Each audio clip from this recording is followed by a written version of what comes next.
tema es el fracaso. ¿Cómo nosotros podemos enfrentar la realidad de nuestros fracasos entendiendo lo que es?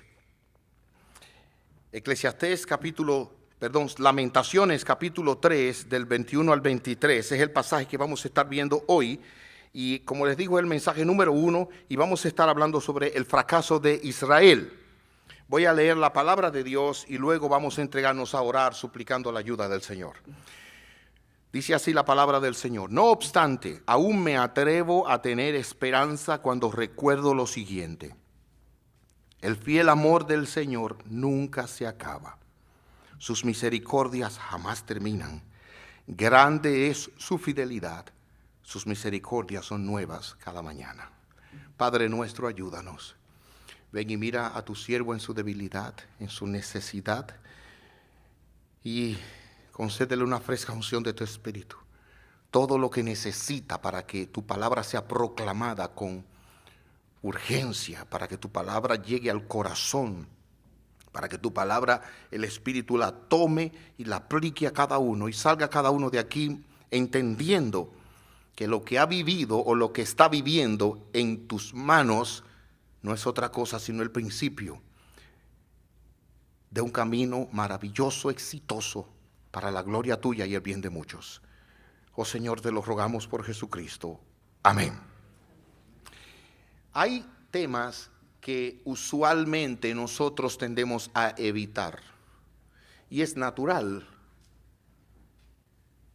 Personalmente, cada vez que voy en un avión, a veces cuando el tiempo me lo permite, me siento a ver una película, pero nunca veo películas de aviones que se caen en ese momento, porque no es el momento.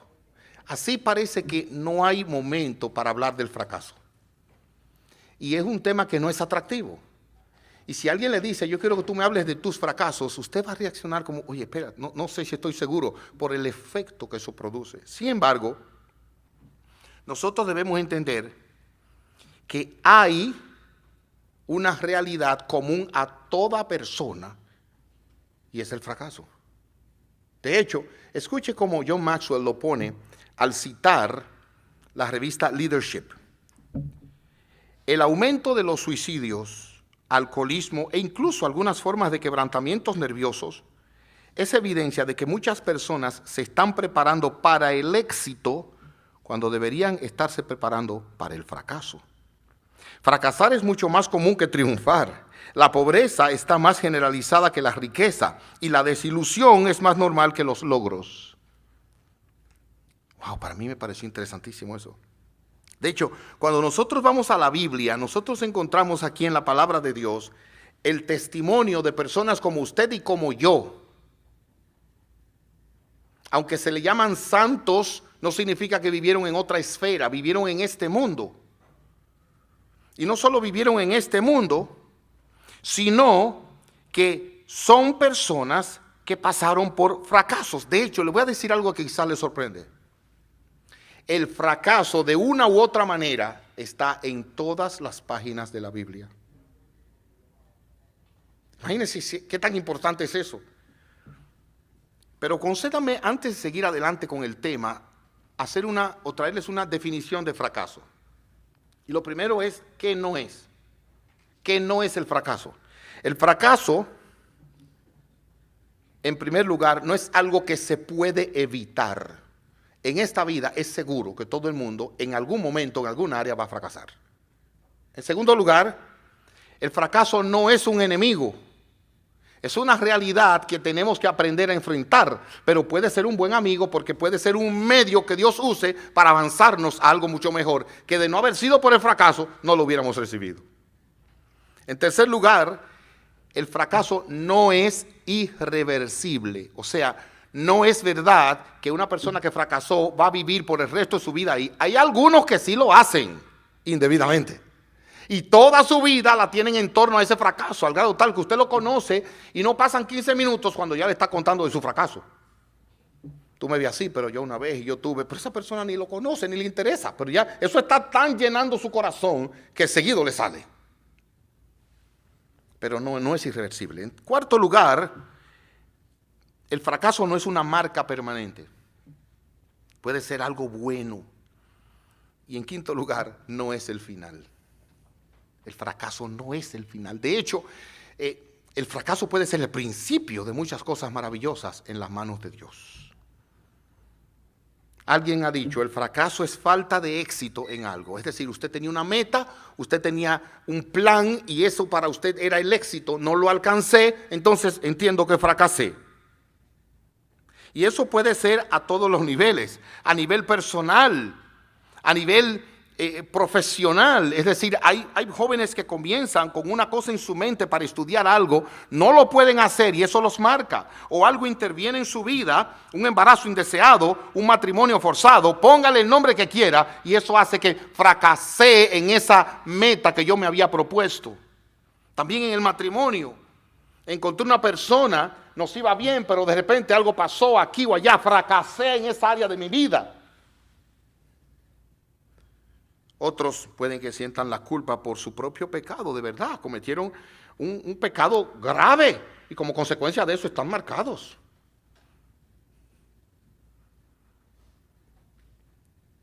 ¿Cómo nosotros podemos enfrentar esa realidad? Lo primero que quiero que usted entienda y se meta aquí en la cabeza es esto. El fracaso en las manos de Dios es útil. Dígaselo al que tiene al lado, porque usted tiene que ir afianzando eso. Si usted no tiene al lado, díselo adelante. El fracaso en las manos de Dios es útil.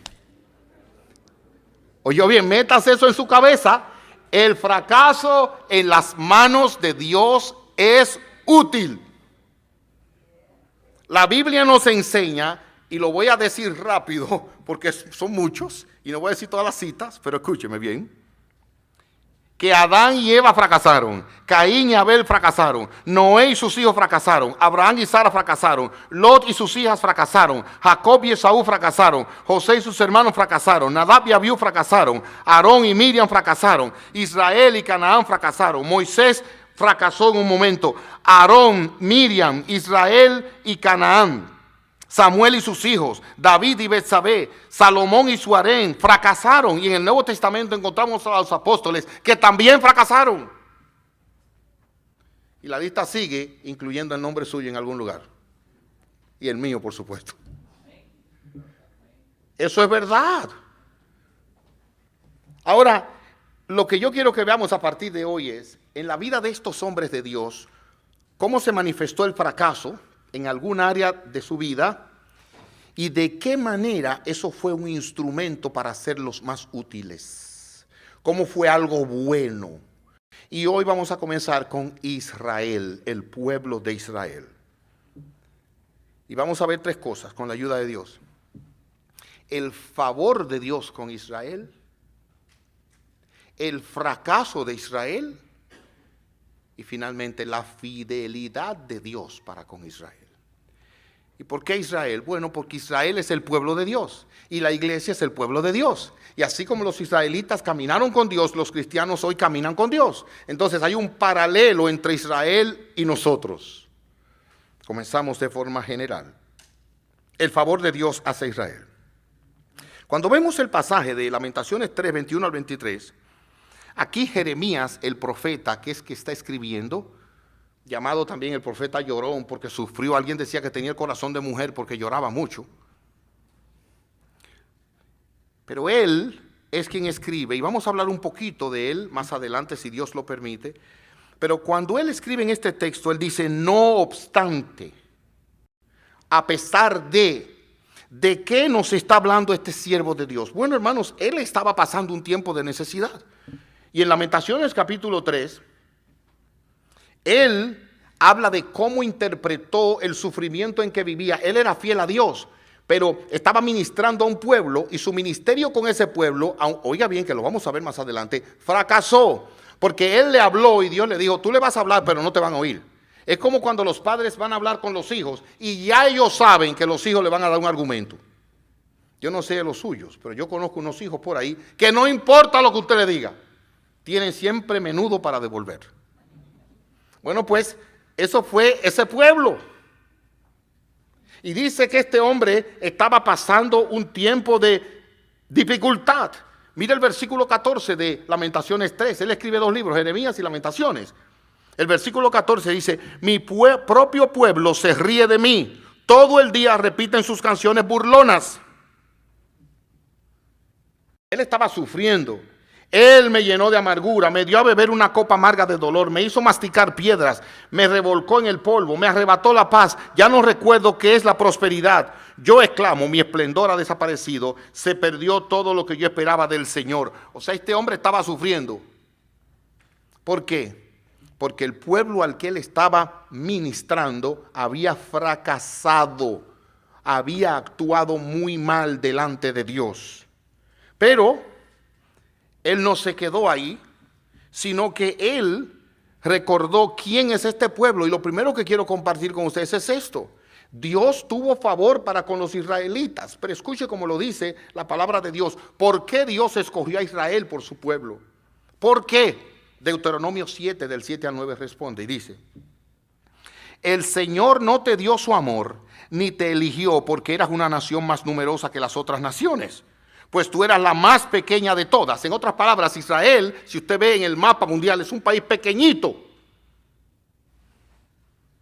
Más bien, oiga ahora, fue sencillamente porque el Señor te ama y estaba cumpliendo el juramento que les había hecho a tus antepasados. Por eso te rescató con mano poderosa de la esclavitud y de la mano opresiva del faraón del Egipto.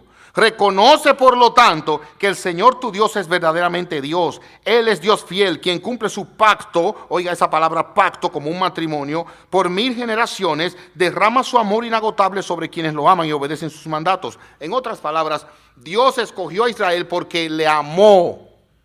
De Dios salió de su corazón amar a ese pueblo, no porque fuera más grande, más poderoso, ni nada particular en ellos. Dios así lo quiso hacer. Eligió a esa nación para ser su pueblo, no solamente su pueblo, oiga ahora, eligió esa nación para que de esa nación viniera el Mesías. Dios se encarnó en un israelita, en un judío, no un dominicano, ni puertorriqueño, ni colombiano, ni venezolano, nada de eso. Y eso fue Dios que lo quiso así. Él quiso hacerlo a través de un judío. La voluntad de Dios. Él lo quiso así. Además de él, escogió la nación porque la amó como si fuera un matrimonio, como si estuviera con ellos. A través de ellos vendría el Mesías, el Hijo de Dios. A través de ellos vinieron los sacerdotes, profetas, misioneros para el mundo. Y oiga bien, a través de ellos mayormente Dios nos dio esta palabra. Dios usó los profetas israelitas y ese pueblo para darnos la palabra. Pero no solo eso, ahora mire, para preservar esa palabra.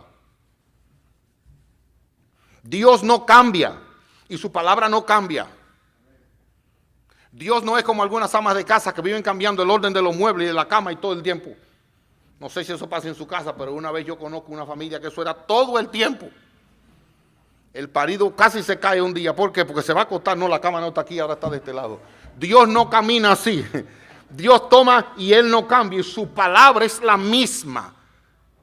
Y un pueblo que pudiera ser meticuloso, cuidadoso en preservar esa palabra a través de siglos, fue Israel. Y si ustedes se dan cuenta, quiéralo o no, es un pueblo que tiene cierta gracia y cierta inteligencia.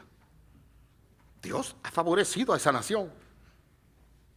Son negociantes, le venden hielo a un esquimal. Dios amó a Israel y la escogió para sí. Ahí termina el primer punto. Pero ese pueblo fracasó en su relación con Dios y traicionó a Dios. Noten bien, de paso, no solo traicionó a Dios, sino que mató a Jesús. Ellos fueron los que promovieron eso. Pero déjeme ir un poquito atrás. No obstante, dice aquí Jeremías, aún me atrevo a tener esperanza. Cuando Jeremías escribe, entiendan que Lamentaciones es una nota de esperanza. A pesar de que se llama Lamentaciones, es una nota de esperanza, pero el libro de Jeremías en sí, el más largo en su contenido de toda la Biblia, es un libro que habla de lo que pasó con el pueblo. Y lamentablemente, Israel se apartó de Dios y comenzó a caminar con Dios no cumpliendo el pacto. Y en este libro hay una clave que de antemano se lo digo, que tiene que ver con el corazón. La obra que Dios hace, la hace en el corazón. Y cuando usted ve que una persona procede de esta manera, no piense en la educación, no piense en las cosas alrededor, piense en el corazón de esa persona. Del corazón salen los malos pensamientos, las palabras, las acciones. El corazón se ve por los hechos. Y este pueblo es definido como un pueblo de un corazón duro, a pesar de que Dios lo amó. Todo el libro de Jeremías, oiga, acusa al pueblo de los pecados que estaban cometiendo, a pesar de que Dios lo amó. Por eso, hermanos, a veces nosotros amamos a nuestros hijos, le damos todo lo que no tuvimos y lo que no podemos. Y como quiera, usted ve que esos muchachos se parecen a la mujer y a la familia de ella. Digo yo pues soy hombre, pero ella dirá que se parece a la familia mía. Usted ve que dice, pero ¿de dónde? ¿Qué pasa? ¿Cómo es posible? Bueno, es un problema del corazón, y eso fue lo que Israel hizo con Dios. Jeremías 2, del 9 al 13, nos habla de esto. Por lo tanto, presentaré mi acusación en su contra, dice el Señor.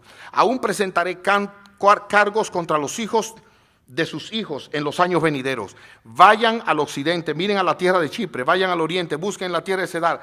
¿Acaso alguien ha oído algo tan extraño como esto? Dios lo está acusando de que, oiga, ¿alguna vez una nación ha cambiado sus dioses por otros, aun cuando no son dioses en absoluto? Sin embargo, mi pueblo ha cambiado a su glorioso Dios por ídolos inútiles. O sea, ellos vieron un Dios glorioso, todopoderoso, y lo cambiaban por ídolos.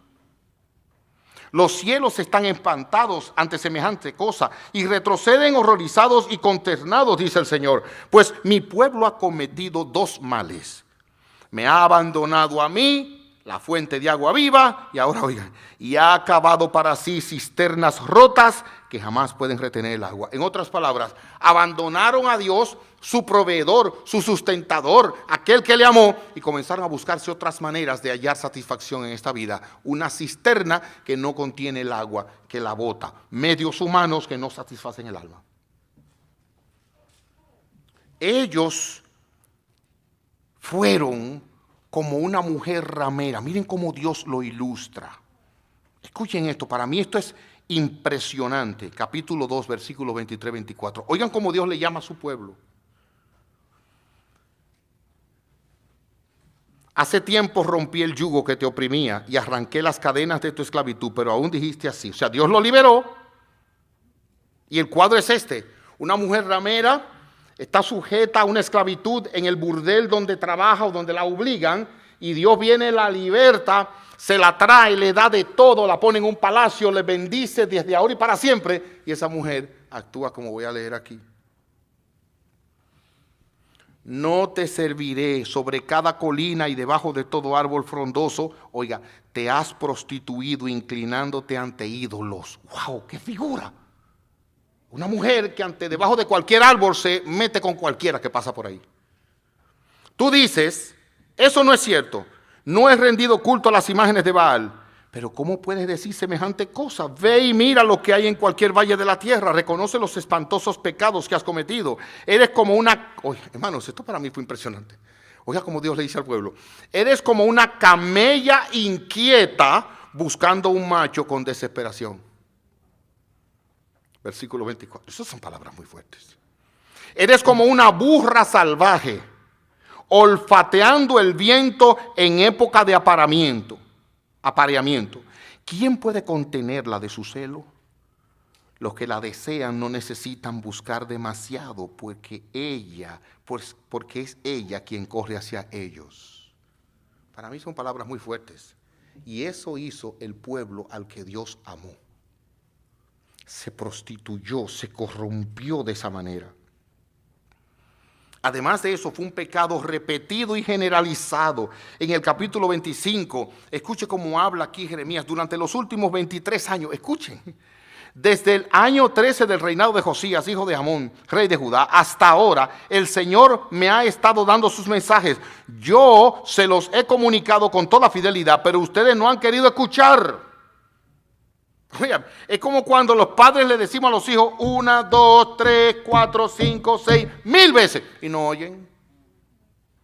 Eso es lo que el pueblo le estaba haciendo a Dios. Una y otra vez el Señor les ha enviado a sus siervos los profetas, pero ustedes no escucharon ni prestaron atención. Todas las veces el mensaje fue: apártense de su mal camino, de sus malas acciones, y solo entonces los dejaré vivir en esta tierra que el Señor les dio y a sus antepasados para siempre. Hermanos, miren, el problema aquí es que el corazón del hombre, como dice el mismo profeta, es engañoso y perverso.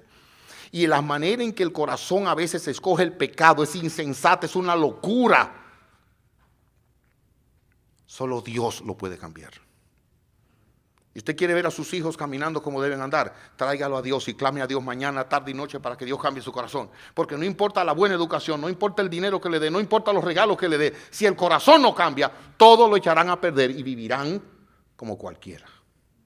Dios tiene que cambiar el corazón.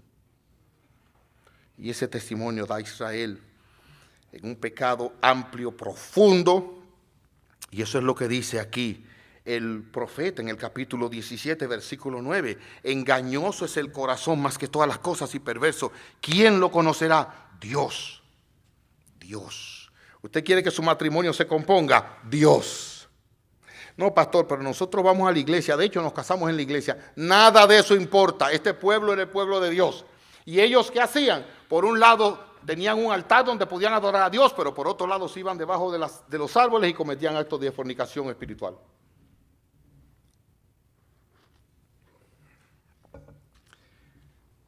Es como el marido que llama a la esposa: mi amor, ya yo voy para allá. Y ella le dice: te tengo tu cena aquí, ¿qué me hiciste? El menú que le gusta. Y de camino hace así, se para por allí, en un restaurante de comida rápida, y se da una hartura de 2 o 3 cosas, y cuando llega a la casa hace una cosita así, menospreciando el esfuerzo de esa mujer. Bueno, pues eso es lo que el corazón perverso hace. Menosprecia a Dios y busca dónde saciarse en este mundo. Y si esa es la inclinación de tu corazón, pídele a Dios que cambie ese corazón. Pídele a Dios que cambie tu corazón. Dios muestra su favor a Israel. Israel como pueblo fracasó.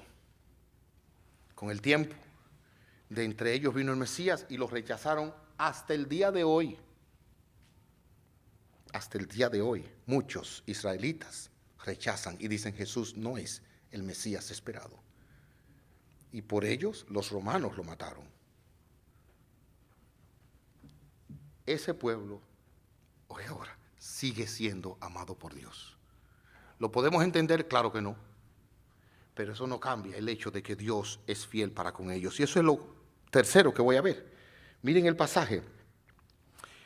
No obstante, aún me atrevo a tener esperanza cuando recuerdo lo siguiente. Jeremías dice: yo voy a tener esperanza, pero cuando me acuerdo de que el pueblo fracasó, no merece nada, pero yo me voy a acordar de algo que Dios ha establecido en su carácter, en su fidelidad, en su inmutabilidad, que no cambia. Oiga, el fiel amor del Señor nunca se acaba.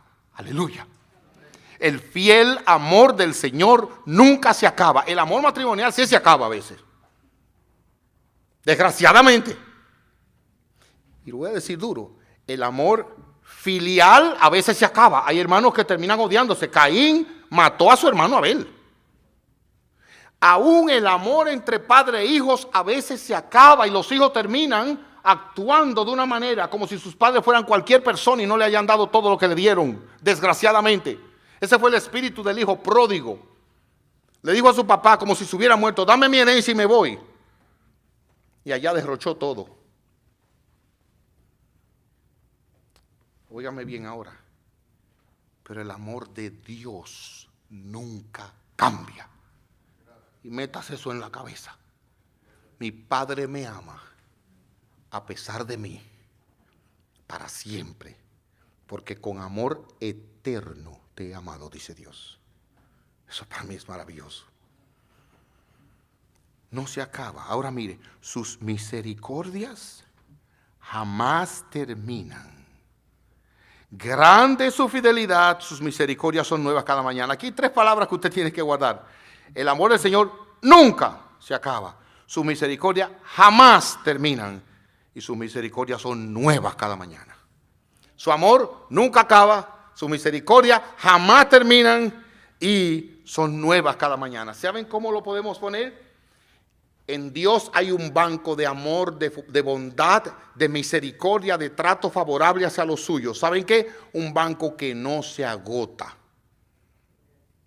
Nunca vamos a recibir una llamada del Banco Celestial diciendo, mira, hiciste un cheque sobregirando con el amor de Dios. Nunca.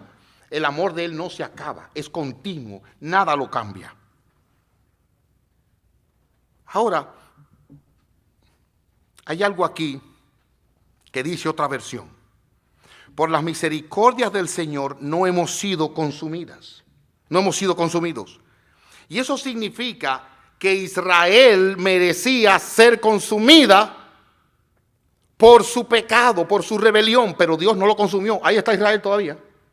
Y no solamente ahí está, sino como veremos al final, ahí está con el favor de Dios. Óigame, el amor de las madres es maravilloso. Y el de los abuelos también a veces se pasa, porque son apoyadores. Pero las madres, óigame, el muchacho puede subir, bajar, hacer, deshacer, y las madres siempre encuentran para sacarle su amor, su cariño a sus hijos. No, yo conozco madres que ante hijos sinvergüenzas, bandidos, siempre le guardan comida, por si acaso vienen a comer. Y usted la ve al final botando el plato de comida. No vino. Pero ella siempre le guardan. Y ese amor no se compara en nada al amor de Dios. El amor de Dios es muchísimo, muchísimo, muchísimo, muchísimo, muchísimo mayor. Al grado tal que no importa cuán lejos, cuán perverso, cuán bajo caiga el pecador, si viene arrepentido en el nombre de Jesucristo, Dios siempre lo recibe con amor. Por eso alguien decía que fue clavado con los brazos abiertos, diciendo, siempre el pecador puede venir. Siempre el pecador puede venir, y lo recibe con los brazos abiertos. Porque aún nosotros como padres, a veces los hijos son tan duros, oiga, que no los queremos ver durante un tiempo. Yo no sé, algunos padres, yo conozco uno que es así. Pero el amor de Dios no funciona así. Dios siempre está ahí, siempre responde. La compasión de Dios no falla. Sus misericordias siempre son nuevas. Cada mañana, oiga ahora, ¿por qué cada mañana? Porque la mañana le pone fin a la noche. Y eso significa que después que la noche de la oscuridad, del pecado, del mal, de la distancia ha pasado, viene la luz y viene la misericordia. Cada día cuando usted vea salir el sol por la mañana, diga, hoy Dios me ha preparado nuevas misericordias. Míralo bien y dice, Dios me ha preparado nuevas misericordias hoy. Cada mañana en un nuevo día, una nueva esperanza. Y eso es lo que está diciendo. Cada mañana, no cada año, no cada 6 meses. Cada mañana Dios hace salir su sol sobre buenos y malos. Y cada mañana Dios ha preparado misericordia para cada uno de sus hijos. Una de las cosas que a mí me inquietan en mi casa, y yo le hago una confesión porque estamos en confianza aquí, es que mi amada esposa me sirve mi comida primero. Y yo, como hombre, siempre tengo hambre.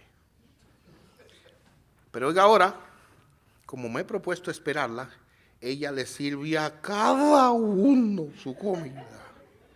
Y viene a este, y entonces adornada, porque no es que ella la tira, sino la coteja aquí y le pone al otro allí. Y aquel viene, a mí no me gusta la cebolla. Entonces le saca la cebolla y le pone esto. Y al otro aquí, y al otro aquí. Mire, a cada uno lo acomoda. Y al final ya yo estoy seco. Vamos a comer. Ok, hermanos, miren, ¿saben cómo Dios hace? Dios es tan bueno que a cada uno nos da la misericordia que necesitamos. A cada uno. ¿Qué tú necesitas? Consuelo, te tengo consuelo hoy. ¿Qué tú necesitas? Fe, te tengo fe hoy. ¿Qué tú necesitas? Fortaleza, te tengo fortaleza hoy. ¿Qué tú necesitas? Comida, te tengo una buena comida hoy. No importa la necesidad, no hay límites en el cuidado amoroso de nuestro Dios.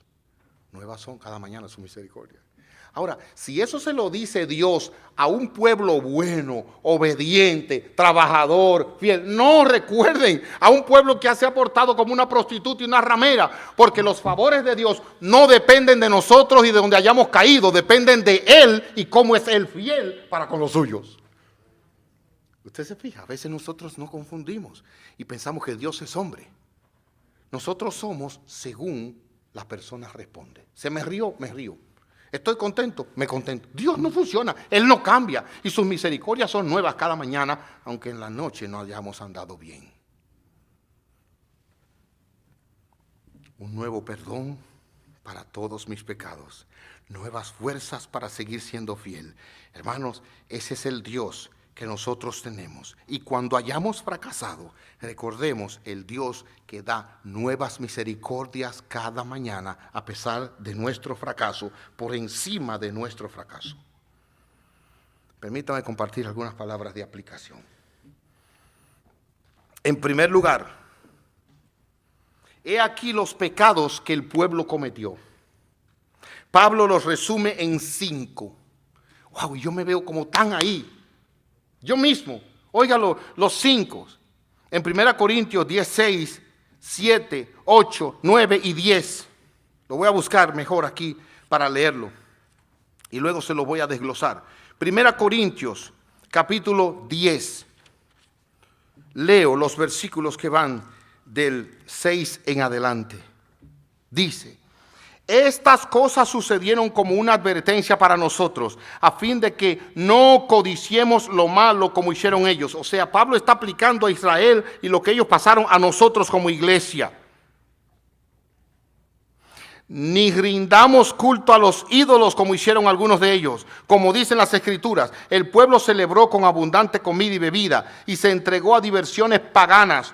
Y no debemos cometer inmoralidad sexual como hicieron algunos de ellos, lo cual causó la muerte de 23,000 personas en un solo día. Tampoco deberíamos poner a prueba a Cristo como hicieron algunos de ellos y luego murieron mordidos por serpientes. Hermanos, óigame ahora, 5 cosas hay aquí. Codicia. Nuestro corazón es codicioso y nosotros tenemos que admitirlo. No importa lo que tengamos, eso no es aspiración, muchas veces es codicia. Estamos inconformes y queremos algo más. En segundo lugar, la idolatría, adoramos lo que sea. Y por eso muchas veces nos apartamos de servir al Dios vivo, porque andamos adorando otras cosas. Fornicación, eso es malos deseos sexuales. Aquellos que ven lo que no deben de ver, que se deleitan en ver cosas que no deben ver, en hacer cosas que no deben hacer. Tentaciones, cuando somos provocados a apartarnos de Dios y a buscar otras cosas en pecado. Y la murmuración. Hermanos, son cosas de nuestro diario vivir. Pero yo quiero que tú entiendas esto. Si tú fracasas en cualquiera de estos pecados, he aquí lo que Dios te dice: nuevas son mis misericordias para ti cada mañana. Levántate. No te quedes en el fracaso. No te quedes ahí abajo. Hay perdón, hay redención. La sangre de Jesucristo todavía nos limpia nuestros pecados. Él es fiel y para siempre sigue siendo su misericordia.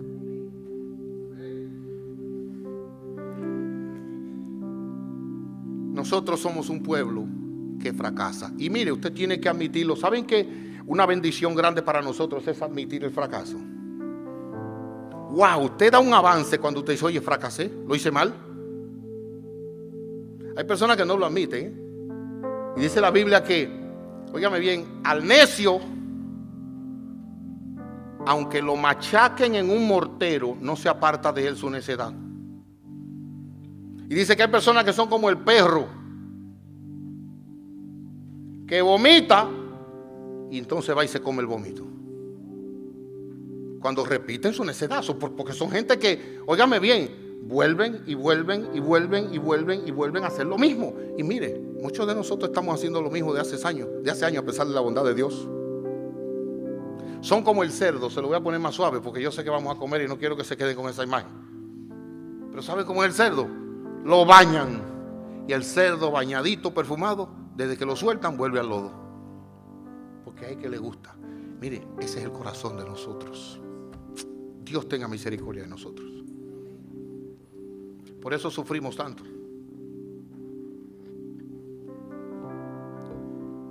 Nosotros fracasamos, pero tenemos un Dios que nunca fracasa. Un Dios que sigue siendo fiel. y que saca lo mejor de todos nuestros fracasos. Nadie está tan lejos, tan bajo, tan fracasado que Dios no lo pueda levantar y usarlo para su gloria. Nadie está tan quebrantado que no pueda ser un recipiente de la misericordia infinita de Dios. Nadie está tan destruido, tan bajo que no pueda ser perfumado y levantado por la misericordia de Dios. Nadie.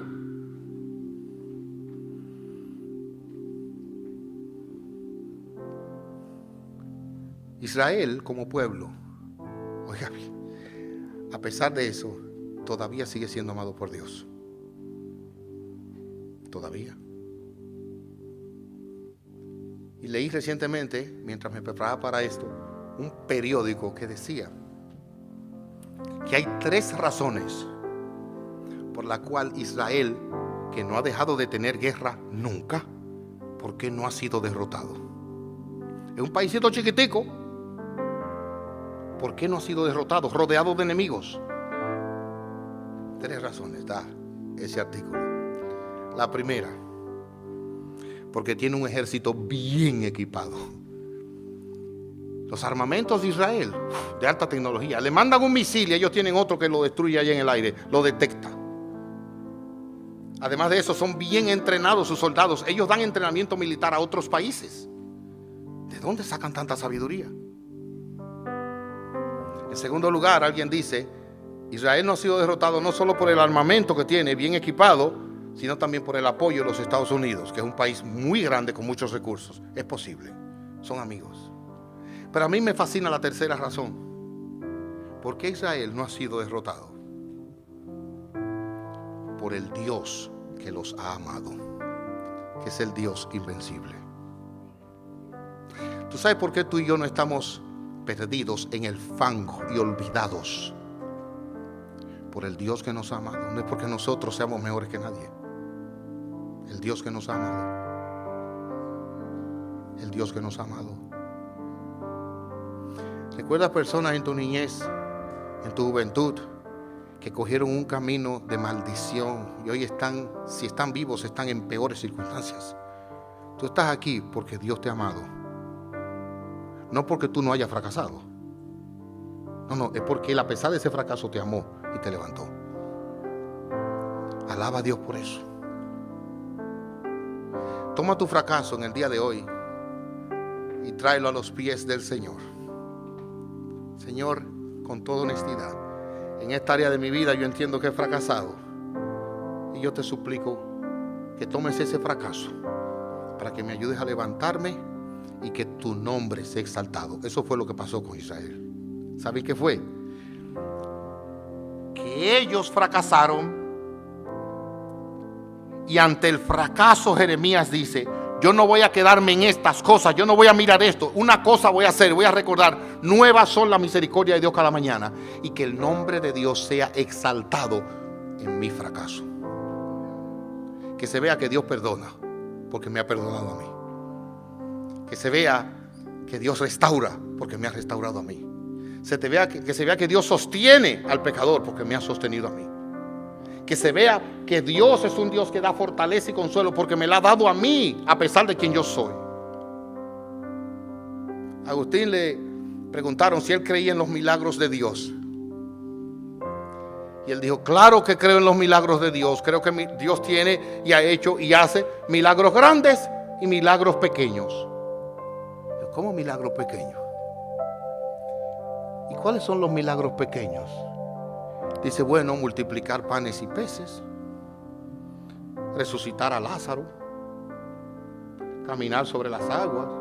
¿Esos son los pequeños? Sí, esos son los pequeños. ¿Y cuál es el grande? Transformar a un pecador como yo y sostenerme hasta el día de hoy. Wow. Claro que hemos fracasado en muchas cosas, pero el poder de Dios se manifiesta en nuestra debilidad. Y si tú estás en tu pecado, humíllate hoy. Para eso Cristo murió en la cruz, para darte perdón ahora. Ahí humíllate, Señor. Yo he cometido muchos errores en mi vida y yo no quiero vivir en el fracaso, quiero vivir en la victoria que das a los que tú perdonas. Perdóname mi pecado. que Jesucristo venga y yo pueda ahora desde mi fracaso servir a otros que han caído igual que yo. Que yo pueda contar a aquellos que están donde yo estuve quién eres tú, oh Dios, y lo que tú puedes hacer. Padre, levanta personas aquí ahora. Levanta personas que hayan fracasado, para que entiendan que su fracaso no es otra cosa sino el principio de una vida de victoria, donde tu misericordia y tu amor será clara en su vida. En el nombre de Jesucristo. Amén.